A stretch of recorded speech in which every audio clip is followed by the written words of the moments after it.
R&E를 위한 과학 글쓰기 2차 시 연구 노트와 보고서 쓰기에 대해서 다시 강의를 시작하도록 하겠습니다. 앞 시간에서 연구 활동을 왜 필요한지, 그리고 연구 활동을 통해서 과학 글쓰기가 왜 중요한지 대해서 이야기를 나눠봤습니다. 자, 그러면 연구 활동은 어떤 글쓰기가 필요할까? 뭐 앞에서도 얘기했지만 이제 연구 노트, 연구 일지 쓰는 거, 보고서 쓰는 거, 논문 쓰는 게 있었습니다. 사실 이 R&E를 조금만 살펴보면 왜 그러한 부분들이 필요한지 알 수 있습니다. 일단 연구 활동은 이렇게 세 가지 유형으로 나눌 수가 있습니다. 아, 이 세 가지 중에서 가장 많이 하는 형태가 지금 창의적 문제 해결 부분입니다. 이게 이제 보통 R&E라고 하는 형태로 일어나게 되는데, 이런 탐구, 즉 실험을 열심히 하는 것도 연구 활동이 아닌 건 아닙니다. 그런데 조금씩 목적이 다릅니다. 순수하게 어떤 주어진 문제를 가지고 그것을 데이터 수집하고 분석해서 하는 거, 그리고 어떤 이론을 확인하는 거, 이거 개념 학습이죠. 보통 우리가 뭐 대학이나 고등학교에서 뭐 실험 과목이 있으면 그 실험 과목에는 주제가 정해져 있고 그 주제는 꼭 실험하지 않아도 우리가 결론을 알 수 있습니다. 이런 부분들이 이제 탐구와 관련된 부분들이고요. 그 다음에 이제 문제가 주어져 있는데 D가 열려 있지 않는 내용들이 있습니다.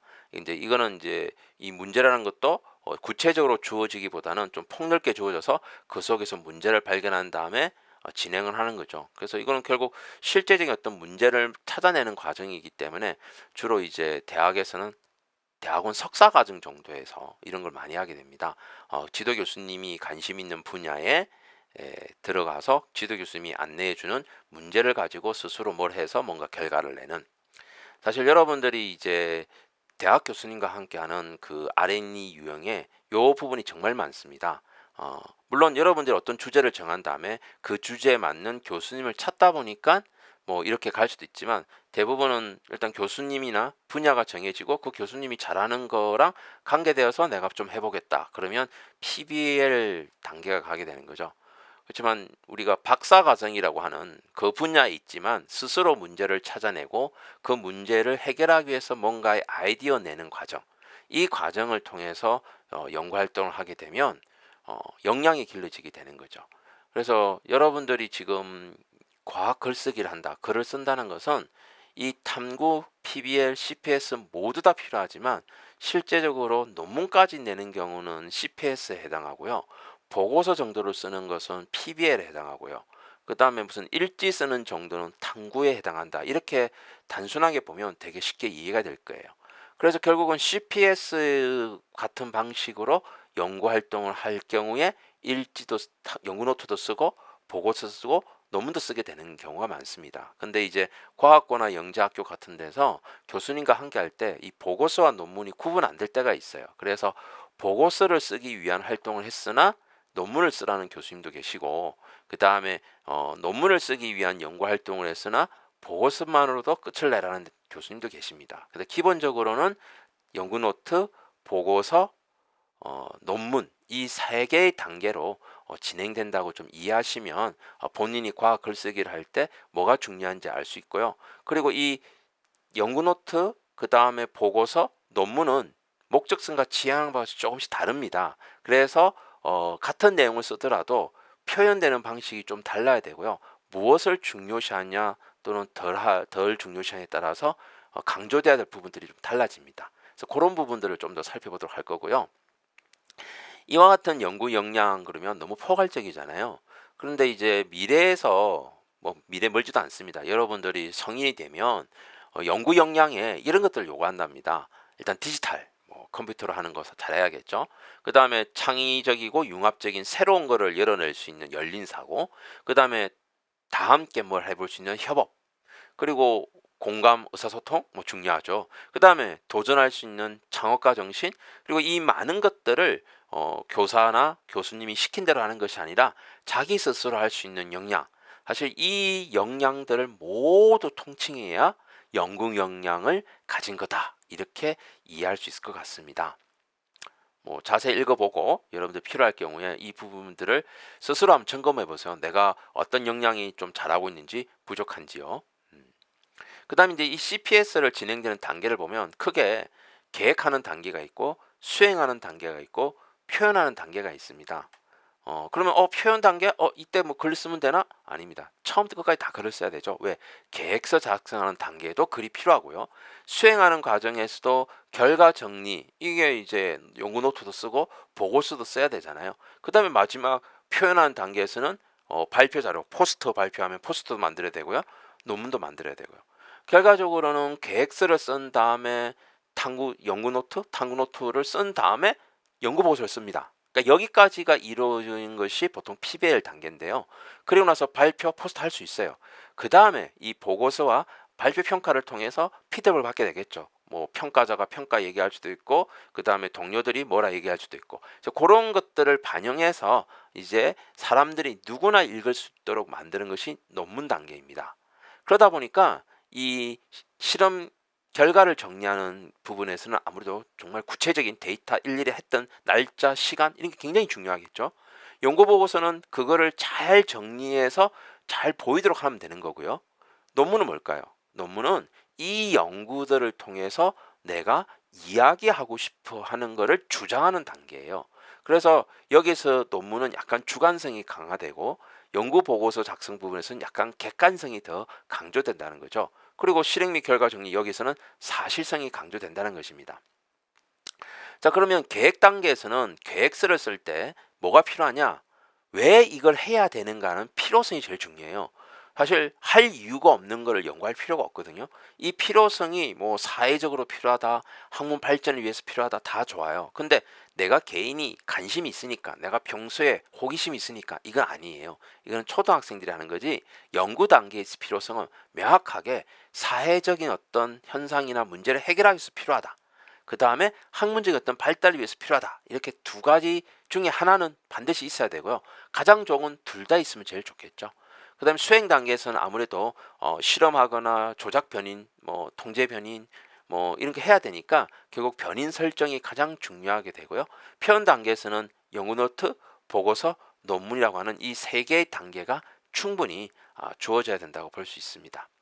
자, 그러면 이와 같은 연구들이 있을 때 쉽게 그러면 실험하고 보고 쓰고 논문 쓰면 되지 않겠냐인데, 이 세상이 복잡해지다 보니까 이 과학하고 공학 기술이 결합이 돼 버렸어요.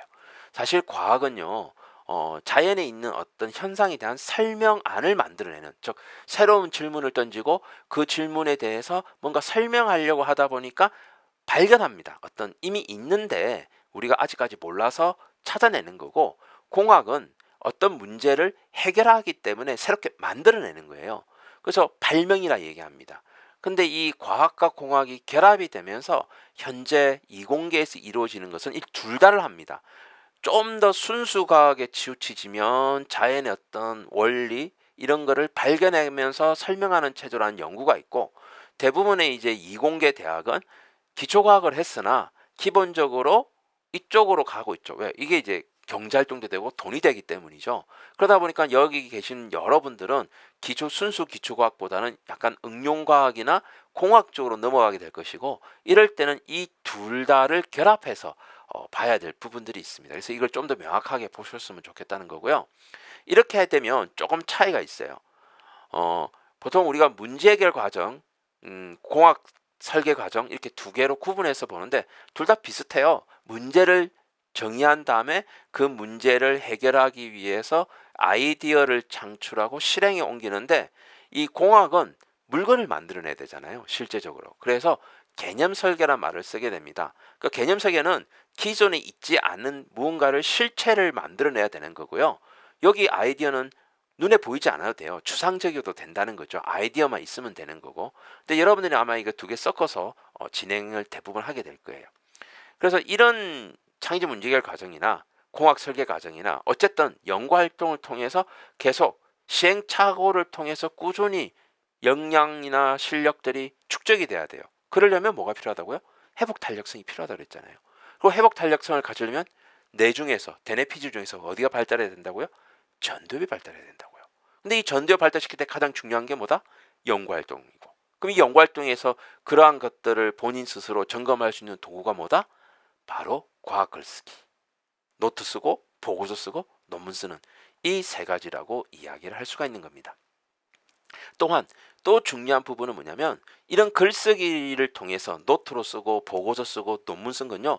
내가 제일 먼저 했다. 이거를 밝히는 일종의 지식재산권과 연계가 됩니다. 누가 먼저 했느냐? 누가 몇월 며칠 날 이 실험을 먼저 했냐가 그 아이디어를 낸 첫 번째 사람이기 때문에 글쓰기를 잘하는 것이 선취권 확보, 지식재산권 선취권 확보의 가장 중요한 포인트가 된다는 것도 알고 계셔야 될 것 같습니다. 자, 그러면 이와 같은 연구 과정에서 연구 노트 보고서는 무엇이 다른가? 논문은 세 번째 시간에 하도록 하겠습니다. 연구 노트는 기본적으로 그날 일어난 일에 대해서 쓰는 겁니다. 나는 이 실험을 했어요. 뭘 위해서 했어요? 그러니까 이건 손으로 쓰는 거예요. 컴퓨터 하면 안 됩니다. 반드시. 물론 컴퓨터로 하는 요즘 전자노트가 발생했어요. 근데 그 전자노트는 어떤 거냐면 블록체인 기술을 이용해서 그 날짜에 작성했다는 것이 반드시 기록이 됩니다. 예. 그렇기 때문에 나중에 위조 변조가 안 돼요. 왜 손으로 쓰냐면은 손으로 쓰고 날짜를 쓰는 거는 물론 뒤에도 조작할 수도 있으나 축적되어 있으면 연구노트가 그거를 다 진실화도 받아들이는 거잖아요. 그래서 이런 조작의 위험이 있다 보니까 요즘 오늘날은 이제 대학에서는 전자연구노트라 해서 키보드로 쳐넣는데 블록체인 기술을 이용해서 반드시 그 시간에 작성됐다를 알려주는 보안책을 쓰고 있습니다. 여하튼 이와 같은 실험, 목적, 방법, 점검 이런 걸 쓰게 돼 있는데 일단은 객관적인 것만 적어야 되고요. 그 다음에 우리는 모든 별로니까 한 그림 되지 아니에요. 모두 다 각자야 돼요. 왜냐? 나중에 몇 명이 참가했고 누구는 기여했다, 누구는 기여하지 않았다 논쟁이 되잖아요. 이런 부분들이 왜 중요하게 했어요? 바로 선취권 문제 때문에 그래요. 과학혁명 시기 이후부터 지금까지 누가 먼저 했냐는 굉장히 중요한 포인트였고 굉장히 논쟁이 많았습니다. 그렇기 때문에 이 선취권 문제는 굉장히 중요하고요. 이거를 밝히는 것이 노트입니다. 사실 지금도 우리가 역사 속에서 뭐 네로 다빈치 노트를 발견했다, 뉴턴의 노트를 발견했다. 그 다 선취권과 관련되어 있는 부분들이거든요. 그래서 각자 써야 됩니다. 네 명이 한 조니까 한 건 아닙니다. 네 명 다 따로따로 써야 됩니다. 같은 내용에도 상관없어요. 따로따로 써야 되고요. 그 다음에 이런 수행 과정과 결과가 나중에 그것만 봐도 따라갈 수 있도록 만들어져야 됩니다. 나중에 내가 나만 알아야지 빼놓는다 안 됩니다.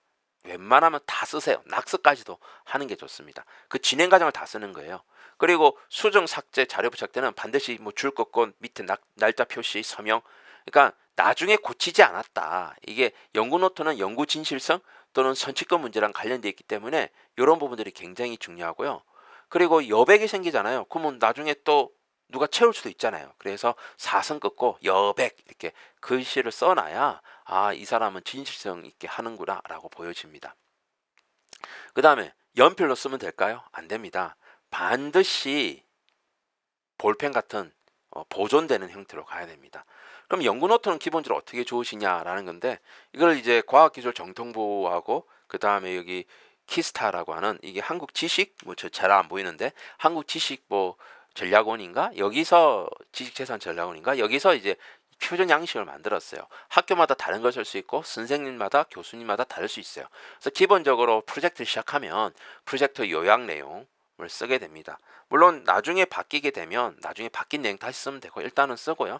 그 다음에 기본적으로 메뉴에 실험 제목, 실험 목적, 기록자, 일자, 확인자, 일자. 확인자를 넣는 이유도 너 혼자 쓴 게 아니라 지도 교수나 또는 동료가 스스로 이렇게 관리 측면을 받았다라는 것을 의미하는 부분입니다. 자, 실제 예를 보면 한국지식전략원에서 키스타 맞네요. 2016년에 이 우수 사례집을 냈는데요. 거기 보면 이제 양식이 나오고 상 받은 작품들이 나옵니다. 그래서 어떤 거는 그 양식 안에 이렇게 손으로 이게 노트로 되어 있으니까 손으로 일일이 쓰는 과정이 나와 있고요. 그 노트를 이게 뭐죠?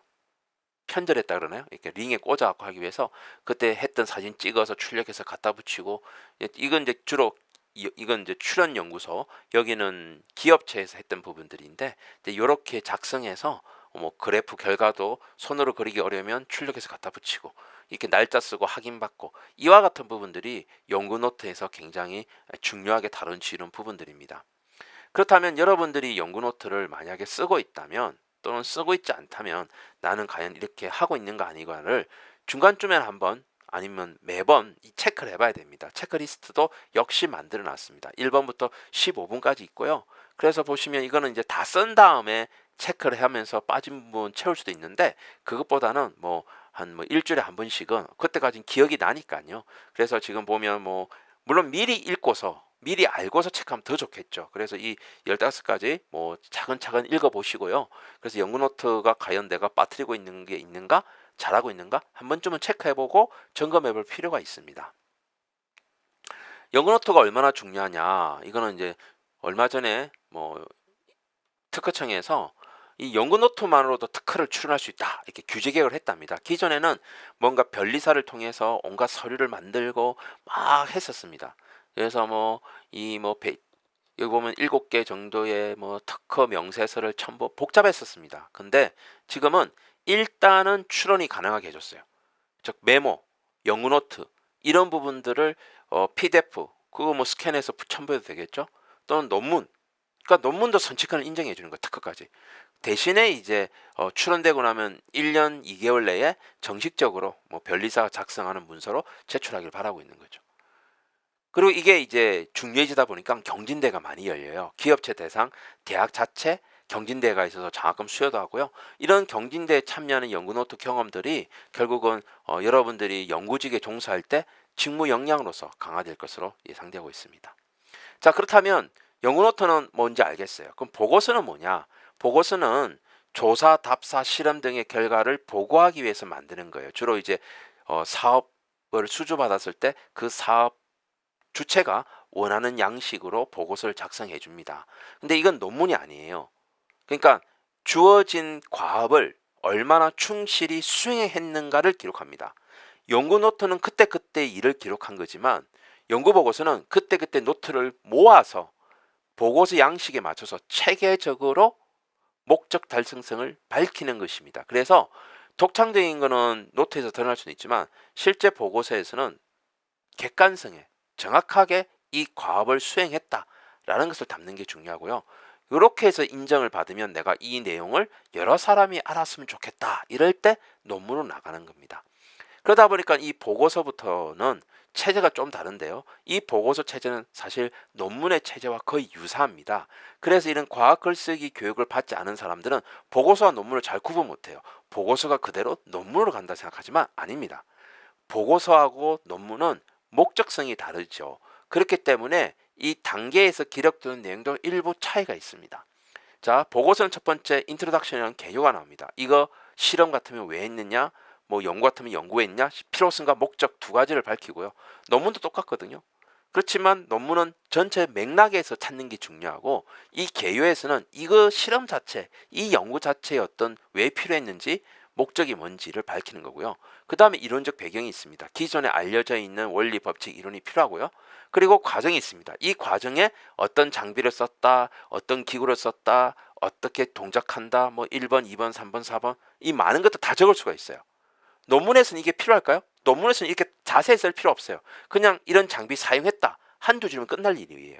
그렇지만 보고서는 정확하게 이 장비를 어떻게 구조화시켰다 이런 내용이 들어가니까 어떻게 보면 이 보고서에서는 실험 과정이란 부분이 굉장히 많은 비중을 차지할 수가 있습니다. 그리고 이제 실험 결과를 제시하게 됩니다. 이 실험 결과는 표, 그래프, 결과 분석, 뻔한 거죠. 표 그린 다음에 그래프, 그 다음에 그걸 해석해내는 거, 이런 걸 담고요. 이 토론, 디스커션 부분에서는 이제 이 실험 결과가 무엇을 의미하는지, 이론에 일치되는 건지 아니면 새로운 이론이 필요한 건지, 오차가 왜 생겼는지, 그리고 새로운 인과관계가 있는지 이런 것들을 밝히게 되고요. 그리고 나서 이제 맨 마지막에 이런 문헌들을 참고해서 사용했다, 이렇게 참고문을 밝히는 겁니다. 자, 그러면 이런 논증적 글쓰기에서 이런 보고서에서 가장 중요한 거는 앞에서 나왔던 것처럼 논증적 글쓰기가 들어갑니다. 왜냐하면 이런 디스커션을 하기 위해서는 실험한 결과를 가지고 어떤 이론을 가지고 제시해야 되는 거죠. 그래서 이와 같은 데서는 논증이 필요하게 되고, 그래서 여러분들 알다시피 연역 논증이 있고 기납 논증이 있어요. 그런데 이 논증에서 연역 논증에서 가장 중요한 게 가설 검증인데, 이 기초과학에서는 가설 검증 많이 따지잖아요. 그러니까 어떤 가설을 세우고 실험을 예측하고 결과를 해서 검증하는 거잖아요. 근데 이게 뭐가 문제가 생기냐면은 4개의 이 연역 논증의 공식이 있는데, 우리가 보통 하는 실험은 이 실험입니다. 후근 검증입니다. 이 약을 먹으면 병이 낫는다. 뭘 했더니 병이 나왔어요. 그러면 사실은 이게 그 약 때문에 나왔다라고 결정할 수가 없어요. 확정이 안 됩니다. 그러다 보니까 계속 업그레이드가 될 수 있는 거죠. 근데 틀린 건 확실히 알 수 있어요. 이 약을 먹었는데 병이 안 나왔다. 그러면 그 약은 아닌 거예요. 그래서 틀리다는 것만 증명이 가능하기 때문에 반드시 확정이다 이런 말을 하기가 어려운 거죠. 그래서 후근 긍정식의 형태를 지금 현재 우리가 따라가고 있기 때문에 보고서에서 100% 옳다 이렇게 하면 안 되는 거예요. 왜냐? 대부분의 여러분들이 세우고 있는 가설 검정은 후근 긍정의 형식이기 때문에 그럴 가능성이 높은 거예요. 그래서 이것만 주의하시면 토론 단계에서 논증을 할 때 100%가 아니라 그럴 가능성이 높아졌다. 이렇게 제시하면 되는 것입니다. 네, 2차 시도 이것으로 마치도록 하겠습니다. 네, 감사합니다.